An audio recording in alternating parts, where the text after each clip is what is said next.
Hi ಎಲ್ರಿಗೂ ನಮಸ್ಕಾರ. ನಾನು ಅಮೆಝಾನಿಂದ ಫುಡ್ ಸ್ಟೋರೇಜ್ ಬಾಕ್ಸ್ನ ಆರ್ಡರ್ ಮಾಡಿದ್ದೆ.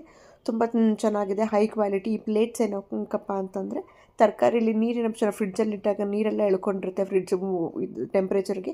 ಆ ನೀರೆಲ್ಲ ಪ್ಲೇಟಿನ ಕೆಳಗೆ ಇಟ್ಕೊಂಡು ತರಕಾರಿ ಯಾವುದೇ ನೀರು ಹಾಕದೆ ಒಂದು ಫ್ರೆಶ್ ಆಗಿರುತ್ತೆ. ತುಂಬ ಚೆನ್ನಾಗಿದೆ. ಕ್ವಾಲಿಟಿ ಆಗಲಿ 10/10 ಅಂತಲೇ ಹೇಳ್ಬೋದು, ಅಷ್ಟು ಚೆನ್ನಾಗಿದೆ. ಬಟ್ ಯಾವುದು ರಫ್ ಹ್ಯಾಂಡ್ಲಿಂಗ್ ಮಾಡಬೇಡಿ. ರಫ್ ಹ್ಯಾಂಡ್ಲ್ ಮಾಡಿದ್ರೂ ತಡೆಯುತ್ತೆ, ಅಷ್ಟು ಈಸಿಯಾಗಿ ಮುರಿದೋಗೋದು, ಎಡ್ಜ್ ಕಟ್ ಆಗೋದು ಆ ರೀತಿ ಏನೂ ಆಗೋದಿಲ್ಲ. ನೋಡೋಕ್ಕೆ ತುಂಬ ನೀಟಾಗಿ ಫ್ರಿಡ್ಜ್ ತುಂಬ ಬರೀ ಕವರಲ್ಲಿ ಮೆಸ್ಸಿಯಾಗಿ ಇಟ್ಕೊಳೋ ಬದಲು, ಅಥವಾ ಬೆಳಗ್ಗೆ ಟೈಮ್ ಆದಾಗ ಯಾವ ಕವರಲ್ಲಿ ಏನಿದೆ ಅಂತ ತರಕಾರಿ ಹುಡ್ಕೋಕ್ಕೆ ಟೈಮ್ ಆಗೋಗುತ್ತೆ, ಕ್ಲೀನ್ ಮಾಡೋಕ್ಕೆ ಸಾಕಾಗೋಗುತ್ತೆ. ಅಂಥವ್ರು ಆರಾಮಾಗಿ ಈ ಬಾಕ್ಸ್ನ ನೋಡೋಕ್ಕೂ ತುಂಬ ನೀಟಾಗಿರುತ್ತೆ. ಟ್ರಾನ್ಸ್ಪರೆಂಟ್ ಇರೋದ್ರಿಂದ ಯಾವ ಬಾಕ್ಸಲ್ಲಿ ಏನಿದೆ ಅನ್ನೋದು ನಿಮಗೆ ಕ್ಲೀನಾಗಿ ಕಾಣಿಸುತ್ತೆ. ನೋಡಿ, ಸೀಮೆ ಬದನೆಕಾಯಲ್ಲಿ ಈ ರೀತಿ ದಪ್ಪ ಇರೋದ್ರಿಂದ ಇಂಥ ಬಾಕ್ಸಲ್ಲಿ ನಿಮಗೆ ಇಡಿಸ್ತಾ ಇದ್ದಾಗ ಈ ದೊಡ್ಡ ಬಾಕ್ಸ್ ತುಂಬ ಯೂಸ್ ಆಗುತ್ತೆ.